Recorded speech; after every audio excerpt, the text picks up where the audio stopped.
4 nights a week, women flock to Chippendales. It's an East Side club where male strippers gyrate, boogie, and yes, they do strip. Sex, murder, and a lot of baby oil. This is the real story behind Hulu's new hit show, Welcome to Chippendales. The Chippendales are the male dance troupe that have become part of our culture, inspiring everything from SNL skits to hit movies like Magic Mike.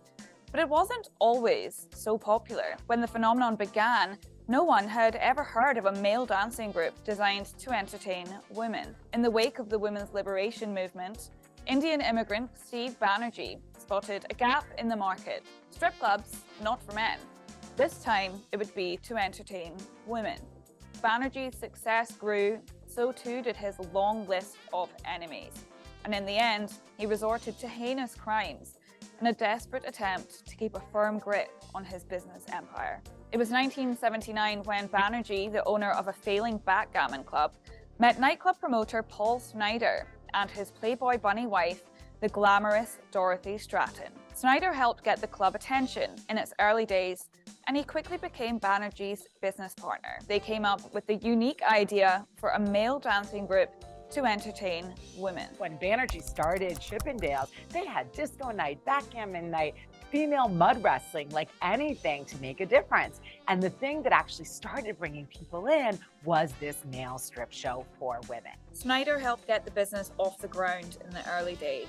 It was Banerjee who was very much the face of this exciting new operation. I met him in 1979. I was a customer at Chippendales. Steve, he was always the central figure in the club. I mean, if you went into the club, you knew it was his club. So the creative director, basically, I filled in all the creative needs of the company, which was licensing, advertising, publicity, and early on, it was promotions for the club.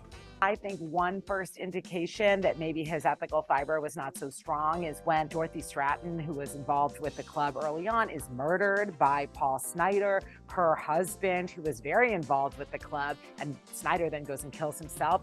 Banerjee's basically like, yeah, I didn't know him. It wasn't the only complaint against Banerjee.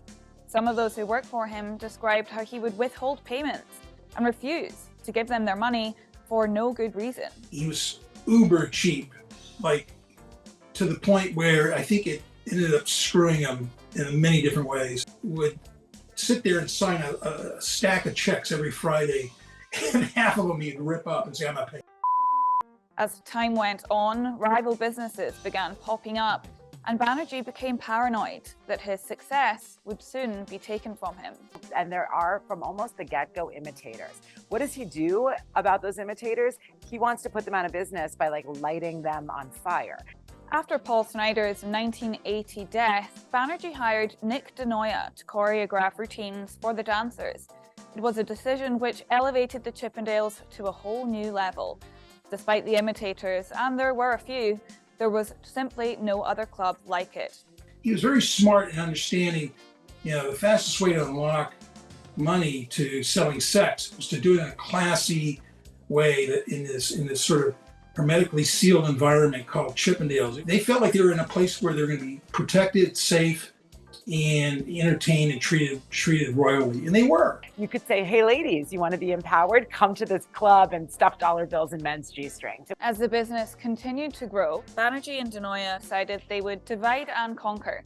Banerjee took control of the original Los Angeles nightclub, and Denoya was in charge of the Chippendales tour. Denoya's tours quickly began bringing in millions of dollars, and while it was good for the business, it didn't sit well with Banerjee that it was his partner and not him who was taking this business to the next level. But he's also so resentful of Nick, who's out there in New York with this much bigger location, who's super charismatic and a kind of front of the house kind of guy. He's going on talk shows. People refer to him as Mr. Chippendale. By 1987, Banerjee had reached his limit. To get rid of his Denoya problem, he hired Ray Colon, a hitman who he paid to orchestrate Denoya's murder. This guy, Ray Colon, was just a goofball and who hired a drug addict to kill Denoya. His career as a murderer ended short because he was a cheapo. When Denoya was killed, first thing I thought was it was Steve. It was just too 2 plus 2. Banerjee moved on as if Nick Denoya had never even existed. He evaded the authorities for another 2 years until he was arrested for a different murder for hire plot, this time involving 3 former Chippendale dancers, Michael Fullington, Reed Scott and Steve White, who he thought had betrayed him by going to work for the rival group, Adonis. I think a lot of the Murder Inc. stuff, you know, getting these dancers with cyanide in London, what have you, was just his rambling, paranoid machinations. I mean, he was just getting more and more. He was going into a dark place. He started using coke. You could tell. He could tell he was doing lines because you could see it on his nose, you know, and then he'd come in the morning and he'd be really up. This time, Cologne had outsourced the job to a different hitman, a man called Strawberry. But Strawberry had second thoughts and confessed all of their plans to the FBI. He told detectives about Banerjee's plan to have the 3 dancers injected with cyanide. And with this confession, the FBI were able to flip Cologne, who agreed to wear a wire to a meeting with Banerjee and record him talking not just about these murders, but also the murder of Nick Denoya years earlier. By 1993, it was all over for Banerjee. He was in prison, awaiting trial for racketeering, arson plots, and murder. He pleaded guilty to conspiring to kill Nick Denoya and was given 26 years in prison. But barely a year into that sentence, Steve Banerjee hanged himself in his jail cell. It was a sad and lonely end to a life that had once been filled with music, dancing, and above all else, good times. Anybody could walk into his office, anybody, and he wasn't pretentious. He was always humble. He was eating McDonald's hamburgers at his desk every day. He was just always business, you know, taking phone calls and figuring out, you know, the next step for Chippendales. Hulu's new show, Welcome to Chippendales, casts new light on Steve Banerjee and his many misdeeds. And while he is no longer with us, the entertainment sensation that he created is going nowhere anytime soon. Chippendales is a cultural phenomenon. If we hadn't had Chippendales in that like CDA in the late 1970s, I don't think we'd have Bachelorette culture like we do. I certainly don't think we'd have all the imitators like Hunkamania, Thunder from Down Under. I mean, there's so many of them. We wouldn't have this. It's kind of part of our cultural repertoire. We wouldn't have Magic Mike, and that would be a tragedy.